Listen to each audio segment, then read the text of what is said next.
বিসমিল্লাহির রহমানির রহিম। আপনাদের নিশ্চয় মনে আছে 2013 সালে তৎকালীন মাফিয়া হাসিনা সরকার যুদ্ধাপরাধীদের বিচারের নামে যে কাজটা করেছিল,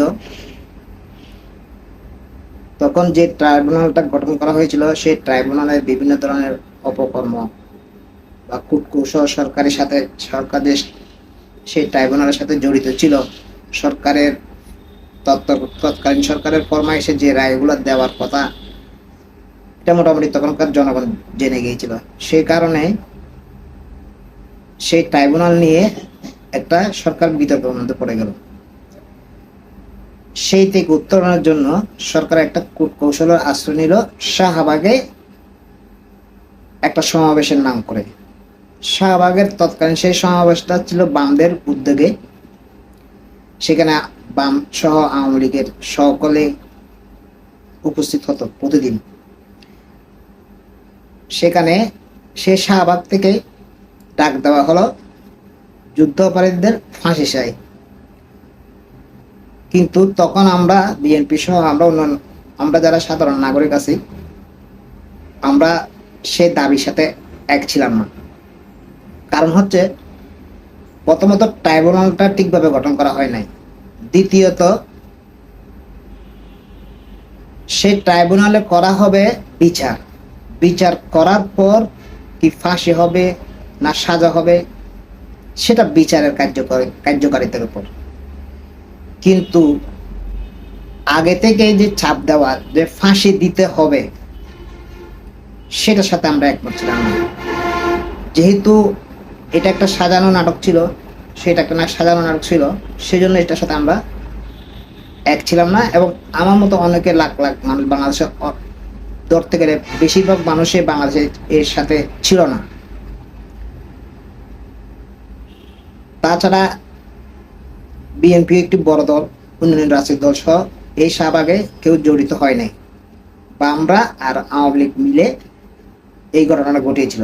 সেই ঘটনাতে সেই শাহবাগকে তৎকালীন সরকার দিনের পর দিন মদতপুষ্ট করে সুযোগ সুবিধা দিয়ে, বিভিন্ন ধরনের সুযোগ সুবিধা, 5 স্টার হোটেলে থাকা খাওয়া, বিভিন্ন ধরনের সুযোগ সুবিধা দিয়ে দিনের পর দিন রাস্তা বন্ধ রেখে বিভিন্ন ধরনের নাটক চলতো। এবং সেখানে গেলে টাকাও দেওয়া হতো, খাওয়া দাওয়া করানো হতো, অনেক সুযোগ সুবিধা ছিল। সেই শাহবাগে গেলে যারা যাইতো তাদের সুযোগ সুবিধা ছিল। তো এটা যে একটা নাটক ছিল, সেটা সারা বাংলাদেশের মানুষ তখন বুঝে গিয়েছিল। যার কারণে মাফিয়া হাসিনার উত্থান হয়েছে। সে শাহবাগ থেকে মাফিয়া হাসিনার উত্থান, এবং এটা শাহবাগ যে সরকারের একটা অংশ, সেটা সবাই বুঝে গিয়েছিল। কারণ শাহবাগের ডাকে সরকার রাস্তায় নেমে এলো। মাফিয়া সরকার সংসদে শাহবাগ থেকে যেটা বলা হতো সেটা করতো। এবং শাহবাগ থেকে যে দাবি তোলা হয়েছে ফাঁসি, কোনো বাস বিচার না করে, কোনো সুষ্ঠু তদন্ত বা বিচার কাজ না করে ফাঁসি দেওয়া হলো। সেই জন্য আমরা এর সাথে একমত ছিলাম না। আমরা না, বাংলাদেশের মেজরিটি মানুষ একমত ছিল না। যাই হোক, সেই ঘটনাটা আবার পুনরাবৃত্তি হলো নতুন একটি দলকে দিয়ে, এনসিপি। যে এনসিপিটা বর্তমান সরকারের অংশ। ধরা যায় বর্তমানে অন্তর্বর্তীকালীন ক্ষমতায় আছে এটা না বলে যদি এক অর্থে বলা হয় বর্তমানে এনসিপি ক্ষমতা আছে, সেটা বললেই হয়ে যায়। বিভিন্ন কার্যকলাপ দেখলে বোঝা যায় যে সরকার মানে এনসিপি, এনসিপি মানে সরকার। এখন বলা হয় যে এনসিপি হচ্ছে ছাত্রদের একটা সংগঠন। না, এটা সম্পূর্ণ মিথ্যা এবং ভুয়া তথ্য। এনসিপি কখনো ছাত্রদের সংগঠন না। এনসিপি গুটি কয়েক লোকের সংগঠন। কারণ 5 আগস্টের পূর্বে গণ অভ্যুত্থানে যে শেখ হাসিনা মাফিয়া হাসিনা পতন ঘটেছে, সেটা হচ্ছে ছাত্র জনতার অভ্যুত্থান। সেই ছাত্র জনতা মাফিয়া হাসিনা পলানোর পর যার যার জায়গায় ফিরে গেছে। ছাত্ররা লেখাপড়া ফিরে গেছে, সাধারণ জনতা তাদের কাজকর্মে ফিরে গেছে। যারা সে সময় রাজনৈতিক দলগুলো ছিল, সেই সময় যে রাজনৈতিক দলগুলো মাঠে ছিল, তারা সে সময় মাঠে ছিল, এখনো আছে, ভবিষ্যতে থাকবে, যেহেতু তারা রাজনৈতিক দল। তাদের সাথে গুটি কয়েক ছাত্র মিলে একটা রাজনৈতিক দল তৈরি করলো এনসিপি নামে। তাহলে এটাই হচ্ছে এনসিপি। তো এই এনসিপি তো আর সাধারণ জনগণের বা সাধারণ ছাত্রদের দল না। সেই এনসিপি ক্ষমতার অংশীদার হলো, বিভিন্ন রকম কূটকৌশল করে সরকারের অংশীদার হলো। অংশীদার হয়ে মোটামুটি একটা দেশটা চালাচ্ছে বলতে গেলে এনসিপি।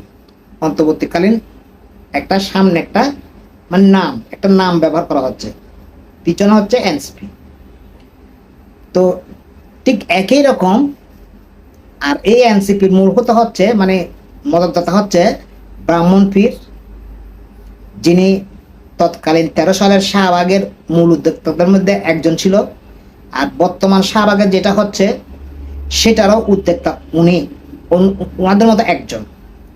আচ্ছা, এই শাহবাগটা কেন হলো, এই শাহবাগটা এখন কেন হচ্ছে, এটা হচ্ছে একটা কারণে। আগের শাহবাগটা যেভাবে সরকারকে সেভ করার জন্য হয়েছিল, এটাও বর্তমান সরকারকে সেভ করার জন্য এই শাহবাগটা হচ্ছে। পরশুর আগের দিন সম্ভবত মাঝরাতে মাফিয়া হাসিনা সরকারের রাষ্ট্রপতি দেশ থেকে পালিয়ে গেছে। সে পালানোটা সুযোগ করে দিয়েছিল অন্তর্বর্তীকালীন সরকারের প্রধান উপদেষ্টা সহ তার উপদেষ্টা পরিষদের সদস্যরা মিলে, এবং বিশেষ করে সেই উপদেষ্টা পরিষদে বা সেই ছাত্র সংগঠনরা সহ মিলে আব্দুল হামিদ আওয়ামী লীগের রাষ্ট্রপতি সাবেক, ওনাকে দেশ থেকে বেরিয়ে যাওয়ার সুযোগ করে দেওয়া হয়েছিল। সেখানে হাত ছিল জামাত ইসলামেরও। কেন জামাত ইসলামের হাত ছিল? কারণ সে আব্দুল হামিদের শ্যালক হচ্ছে জামাতের নেতা, যিনি বর্তমানে জামাত থেকে ঘোষণা দেওয়া হয়েছে যে আব্দুল হামিদের যে আসন, সেই আসনে নির্বাচন করবে এই জামাত নেতা, মানে আব্দুল হামিদের শ্যালক। সেই জন্য শ্যালক যেহেতু নির্বাচন করতে পারে এবং জিতে আসতে পারে, বিভিন্ন কূটকৌশল করে তারা আব্দুল হামিদকে দেশ থেকে বের করে দিয়েছে, মানে বের হয়ে যাওয়ার সুযোগ করে দিয়েছে। সেটা দামা চাপা দেওয়ার জন্য সেই ঘটনাটা, সেটা নিয়ে যখন সারা বাংলাদেশে প্রশ্ন উঠতে লাগলো, প্রধান উপদেষ্টার দিকে আঙ্গুল যেতে লাগলো।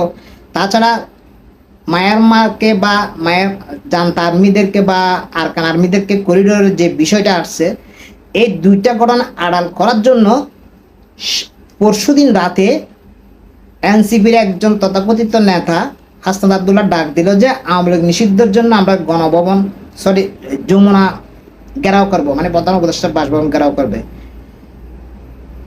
সেই জন্য সবাইকে ডাকছে। এখন সেই ডাকে তারা গেল, তারা গিয়ে আন্দোলন করতেছে, আপনারা দেখতেছেন। সেই সাথে সেখানে জামাতও যোগ দিল। জামাতও যোগ দিয়ে পরবর্তী সেটাকে শাহবাগে নিয়ে যাওয়া হলো। এখন শাহবাগে বসে তারা নানান ফন্দি বিক্রি করতেছে, আওয়ামী লীগ নিষিদ্ধের জন্য মানে দাবি তুলতেছে। তো আমরা তো আওয়ামী লীগ নিষিদ্ধ চাই না, আমরা চাই গণহত্যার বিচার। আমরা চাই গণহত্যার বিচার হবে, তারপর নিষিদ্ধ হবে কি হবে না সেটা পরের। আগে তো অপরাধের বিচার হতে হবে। আপনি অপরাধের বিচার না করে অপরাধীকে নিষিদ্ধ করে দিলেন। ধরেন গ্রামে একটা ঘটনা ঘটলো, যিনি অপরাধী তাকে একঘরে করে দিলেন, একঘরে করে দিয়ে বললেন যে বিচার হয়ে গেছে। তাহলে এটাকে বিচার হলো? এটাকে সুষ্ঠু বিচার হলো? যিনি অপরাধ করছে তার শাস্তি পেতে হবে। শাস্তি পাওয়ার পর কি হবে না হবে সেটা পরের বিষয়। ঠিক তদ্রুপ বিএনপি সহ বাংলাদেশের মানুষের চাওয়া হচ্ছে আওয়ামী লীগের বিচার। সে বিচারটা না করে তারা চাচ্ছে আওয়ামী লীগের নিষিদ্ধ। এখন নিষিদ্ধ হয়ে গেলে তার বিচার করতে পারবেন না, আপনাকে যে কোনো একটা করতে হবে। আগে বিচার করবেন, বিচার করার পর তারপর অটোমেটিকলি নিষিদ্ধ হয়ে যাবে জিনিসটা।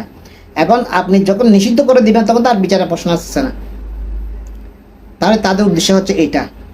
সেই ওই যে দুইটা ঘটনা আড়াল করার জন্য সরকার প্রধান উপদেষ্টা এই ঘটনাটা ঘটাচ্ছে, এবং একজন তথাকথিত এনসিপির নেতা ডাক দিলে সবাইকে যেতে। আচ্ছা, সেই ডাকে কেন তারপর গতকালকে আবার তাদের এক নেতা আহ্বান করছে বিএনপিকে যাওয়ার জন্য। বিএনপি কেন যাবে? এই শাহবাগে বিএনপি 13 সালে যায় না, এখনো যাবে না। কেন যাবে বিএনপি? বিএনপি কেন যাবে? কি কারণে যাবে?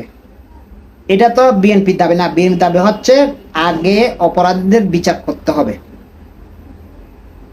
তো আপনারা বিচার না করে নিষিদ্ধ করতেছেন। আর তাছাড়া এই যে শাহবাগে আপনারা একটা কর্মসূচি নিচ্ছেন, সেই জন্য কি বিএনপির সাথে আলাপ আলোচনা করছেন? করেন নাই। তারপর তাদের যে ব্রাহ্মণ পীর আছে বাইরে, দেশের বাইরে যে কয়েকজন পীরগুলো তাদের আছে এনসিপির, তারা একটা দাবি তুললো যে বাংলাদেশের এই মুহূর্তে সবচেয়ে জনপ্রিয় এবং একমাত্র সিনিয়র পার্সন দেশনেত্রী বেগম খালেদা জিয়াকে শাহবাগে উপস্থিত হওয়ার জন্য। যেই শাহবাগে 13 সালে বেগম খালেদা জিয়া যায় নাই, সেই শাহবাগে বেগম খালেদা জিয়া এখনো যাবে না। আর বেগম খালেদা কি জন্য যাবে? আপনারা যে এত বড়, আপনারা যে এই যে সমাবেশটা করবেন বা করার উদ্যোগ নিয়েছেন, আপনারা কি বেগম জিয়ার সাথে আলাপ করছেন? আলাপ তো করেন নাই। তো যখন ওনার সাথে আলাপ করেন নাই, এখন ওনাকে ডাকার কি দরকার? ওনাকে বিতর্কিত করার কি দরকার? ওনাকে তো বিতর্কিত করার কোনো দরকার নেই। আর বিএনপিকেও তো ডাকার কোনো অধিকার নেই, আপনাদের কোনো দরকার নেই তো। আপনারা তো বিএনপির সাথে আলোচনা করেন না। যদি আলোচনা করতেন তাহলে আপনারা সফল হতে পারতেন। যেমন সফল হতে পারেন নাই প্রক্লেমেশন নিয়ে, যেমন সফল হতে পারেন নাই চুপ্পি সুখী নিয়ে। আপনারা 2 দিনের বৈরাগী। বিএনপি বাংলাদেশের বৃহৎ একটি দল, বৃহৎ বাংলাদেশের মেজরিটি মানুষের নেতৃত্ব দানকারী দল। সে দলের সাথে বোঝাপড়া না করে কোথাকার এনসিপি তথাকথিত নেতা ডাক দিল, সে ডাকে বিএনপি যোগ দিবে, এটা তো আশা করা ভুল। এটা আশা করা মানে বোকার সঙ্গে বসবাস করা। তাহলে বিএনপি কেন যাবে? বিএনপি না যাওয়ার কারণ হচ্ছে এখানে 2 দিনের বৈরাগীর ডাকে বিএনপি যাবে, এটা আকাশ কুসুম কল্পনা। বিএনপির সাথে যদি আলোচনা করত বা বিভিন্ন রাজনৈতিক দলগুলোর সাথে আলোচনা করত, তাহলে অটোমেটিকলি সব দল অংশগ্রহণ করত। এখন শুধু জামাত আর সরকার নিজেই নিজের ডুল পিটাচ্ছে। আর আওয়ামী লীগের নিষিদ্ধ, এটা আওয়ামী লীগ নিষিদ্ধ করার জন্য এত হইচই করতে লাগে না, এত মিটিং মিছিল করতে হয় না। সবগুলো রাজনৈতিক দলকে ডাকেন যমুনাতে, আধা ঘন্টার একটা বৈঠক করেন, সবগুলো রাজনৈতিক দলের মতামত নেন। আশা করি সবগুলো রাজনৈতিক দল একমত হবে আওয়ামী লীগ নিষিদ্ধের ব্যাপারে। তাহলে একটা অর্ডিন্যান্স নির্বাহী ক্ষমতা বলে একটা আইন জারি করে নিষিদ্ধ করে দেন, যেমনটা ছাত্রলীগের ব্যাপারে করছেন। তার তো হয়ে গেল। এখানে আন্দোলন করার, এখানে মাঠে বসে থাকার, এখানে রাস্তা অবরোধ করার কি আছে? এখানে তো কিছু নাই। এগুলো করার তো এখানে কোনো মানে হয় না, এগুলো করার কোনো দরকার নাই। ওই যে বললাম এগুলো করতে হবে, কারণ 2টা ঘটনা। একটা আব্দুল হামিদকে দেশ থেকে পালিয়ে যাওয়ার সুযোগ করে দিয়েছে, আর একটা আরকান আর্মির সাথে গুডু করে যে করিডোর দেওয়ার চিন্তা ভাবনা করতেছে। সেই 2টা বিষয়টাকে আড়াল করার জন্য এই ঘটনা। সরকার এই ঘটনা ঘটাচ্ছে যাতে মানুষের দৃষ্টিকোণ সরানো যায়। তা না হলে আওয়ামী লীগ তো বললাম নিষিদ্ধ করার কোনো ব্যাপারই না। নির্বাহী ক্ষমতা বলে সবগুলো রাজনৈতিক দলগুলোকে ডেকে আধা ঘন্টার মধ্যে কাজটা করা যায়। যে কাজটা আমি আধা ঘন্টা করতে পারবো, সেই কাজটা করার জন্য শাহবাগের বসে রাস্তা বন্ধ করে পিকনিক করার তো কোনো দরকার হয় না। আশা করি বুঝতে পারছেন। আজকে পর্যন্ত সবাই ভালো থাকবেন। আল্লাহ হাফেজ।